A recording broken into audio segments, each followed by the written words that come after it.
Hi and welcome back to my channel. My name is Claudia and thanks for clicking on this video.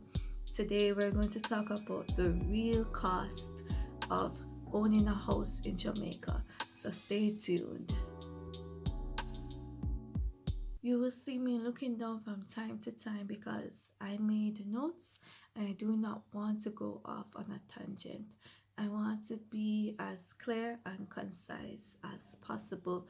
So now we're going to outline the cost of owning a house in Jamaica. Number one, the closing cost. The closing cost is different from the deposit for the house.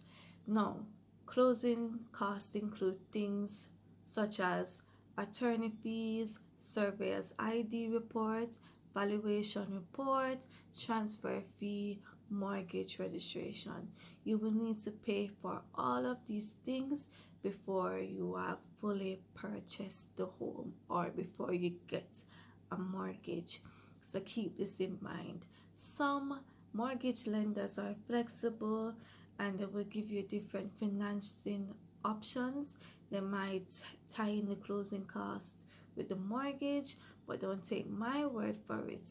Ask whichever mortgage lender you approach about this. All right. Number two, property tax.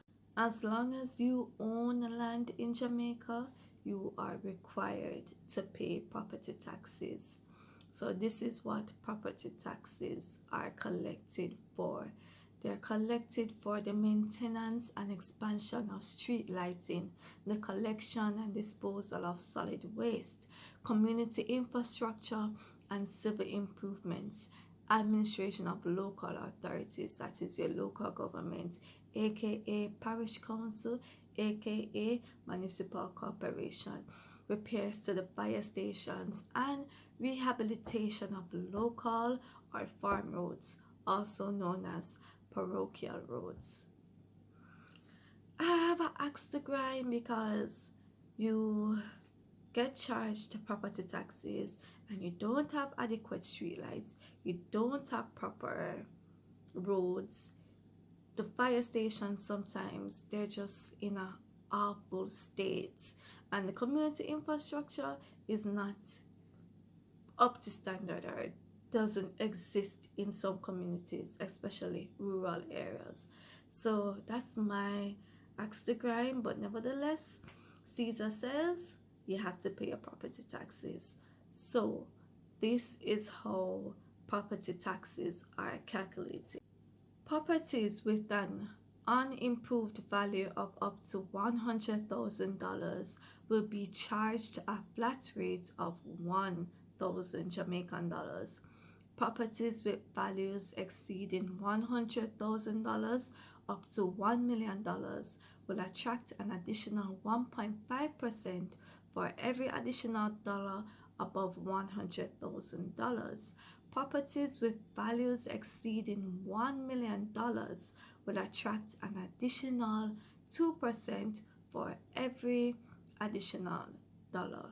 So, I'm not a mathematician. You do the math and calculate those costs. Another cost that many people don't consider when buying a house in Jamaica is home association fee, especially if you buy into a gated community. The home association fee is required.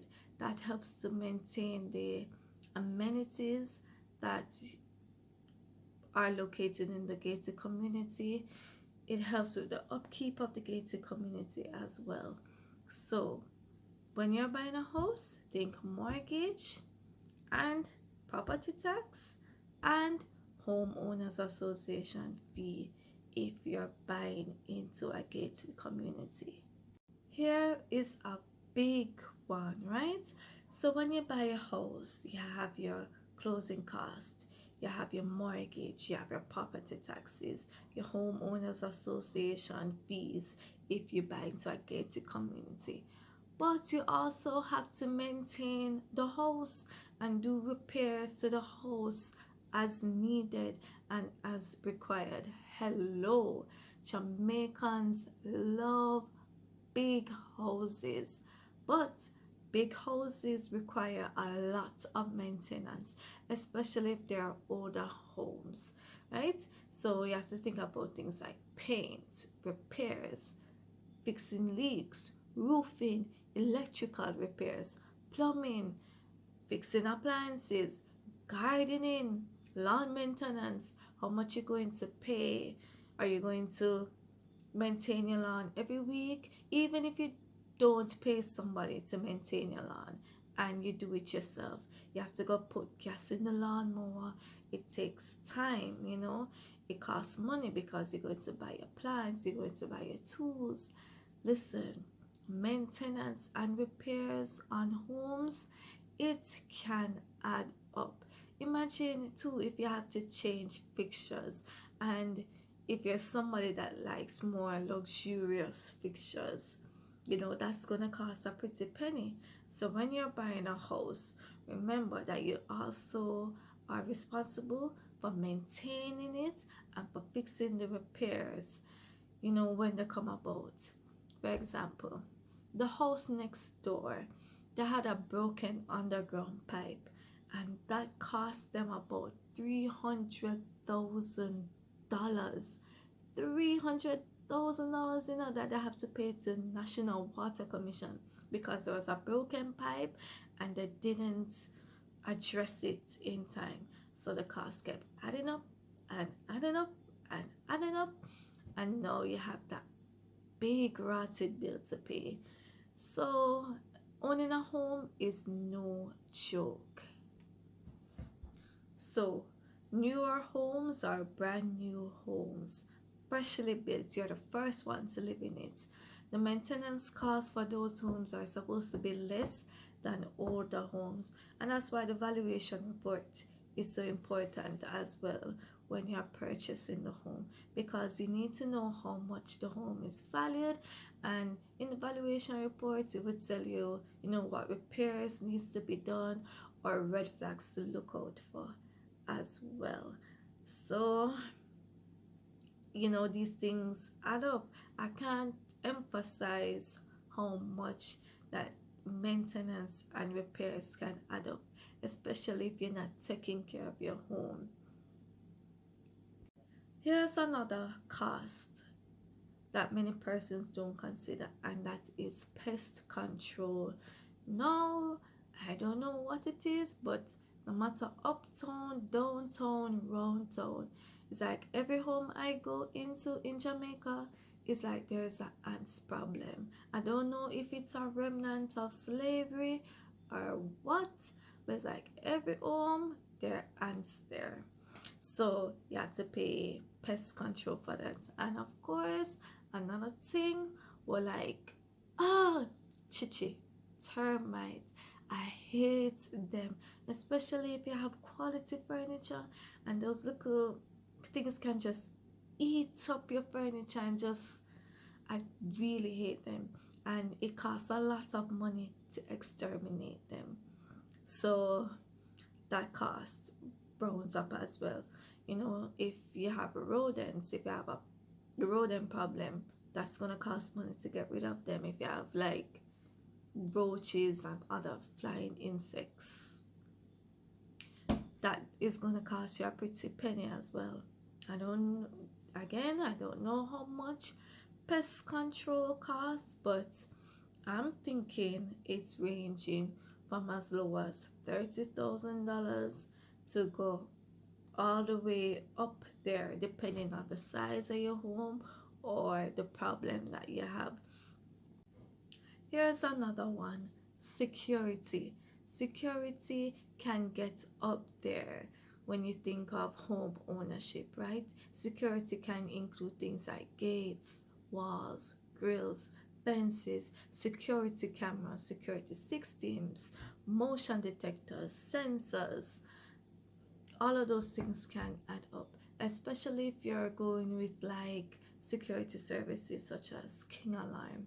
If you want a proper security camera, you can pay as high as $100,000. A moderate price could be $70,000, and then you have cheaper alternatives that you can get on Amazon for like $12,000 in terms of security cameras. Dogs are also included in that security package. I mean, of course, some people just have dogs as pets, but many people in Jamaica have dogs as an added level of security. And I won't even say having dogs are a cheap alternative because you have to feed them, you have to make sure they're well taken care of in terms of they have shelter. That especially if you're going to buy like a hybrid dog, they need to get their checkups, and the vet fees can be very expensive. So think about these things when you're getting a house as well. Another thing that many Jamaicans don't consider when buying a house, and that is home and property insurance or home and content insurance. While you're paying your mortgage lender covers the home insurance, but after your mortgage is paid off, it is your responsibility now to go out and get home insurance for your home. And to be honest, this is not something that many Jamaicans have, home and content insurance. So when disasters like fires and earthquakes happen and significant damage is done to your home, many persons can't afford the repairs. They have to depend on the handouts from people, the kindness of people, to get their home back up and running. I don't know the cost of home and content insurance. I can look that up, and that could be another video if you're interested in that. But that is definitely something I can do more research into. Oh, these are some big ones when it comes to owning a home in Jamaica. Many persons don't consider the cost of these things until they start buying them, and that is furniture, home decor, and appliances, especially if you have certain tastes that are more on the higher end, more expensive fixtures and furniture and so forth. It will cost you money. No, all the furniture in the house that I live in is made by my dad, literally. Well, with the exception of about 4 pieces, but the majority of the furniture in this house is made by my dad because he makes furniture. So when I go into places like Courts and Singer and look at the quality of furniture, I'm like, whoa, because first of all, they're selling like pressed board or these plastic furnitures, or they say it's wood but it's not real wood, right? And then you buy it and for exorbitant cost too, and then it doesn't last long. And I just don't like furniture like that. I much prefer customized furniture to suit your needs, to suit the environment that you lived in. I especially like the furniture to be like mahogany or palpa furniture, you know dark furniture. I like dark the darker looking furniture to the lighter furniture, and I like for it to be treated before it comes into the house. So yes, that's just my thing. I'm going to go off on a tangent, but hey, there are people that will buy the expensive furniture over by Ashley or Active Home, Singer, Courts, etc. But when the money done, they want to come to the furniture man now and ball down the furniture man price. Jamaicans don't like to pay skilled traders. They don't like to pay people that work with their hands for some reason. My thing is, if you want quality, pay for quality. Don't bow down the furniture man. Okay, back on topic. Furniture and decor pieces, the cost can add up really quickly. So my advice is that you don't have to buy all of the furniture one time, because sometimes you're trying to find out your interior decorating style, or you might just can have a bed right now and there's nothing like that. Have a bed until you can get a night table. Have that until you can get a dresser. Have that until you can get a couch. Have like a hot plate before you can get a stove. Have like a mini fridge before you can get a big fridge. Do everything at your pace and don't put yourself in any undue stress or undue debt, because people have something to say. Live within your means. In terms of furniture, even though Jamaicans don't like to hear it, you can buy furniture like the bargain centers, second-hand furniture. You can, some garage sales, that's still a thing. You can buy furniture at thrift stores. Somebody may be moving or migrating. You can ask, hey, are you selling this furniture? Or hey, can I get this furniture? And then you can build upon that over time as you accumulate more money. Let's talk about decor pieces as well, because those things can add up for your home, like your tablecloths, your runners for your table, your different vases, picture frames, figurines. All of those stuff can add up. So my advice, again, you don't have to accumulate all of those things one time. Sometimes you buy something like in year one, and then you see something that goes with the thing that you buy in year one, in year six. So there's no rules to this thing. You don't always have to accumulate the decoration pieces for your house all at once. Take your time, find out what your style is like, and don't spend money that you're going to regret, because a decor piece might be on trend now, and then later down you're like, but I don't like this anymore, and then you realize you pay like $90,000 for something that you just hate all of a sudden.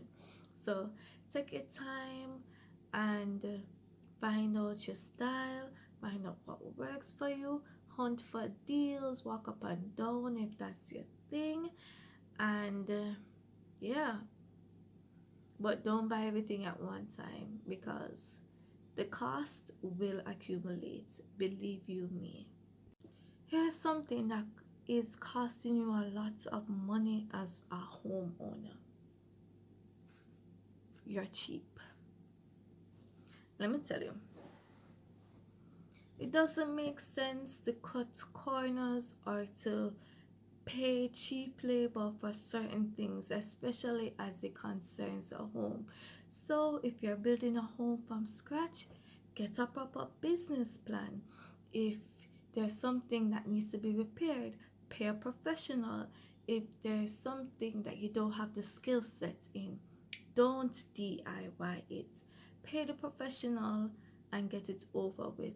Because listen, when you don't pay for the plan and you build your home haphazardly, you may infringe on somebody else's boundary, and that's going to cost you money to correct.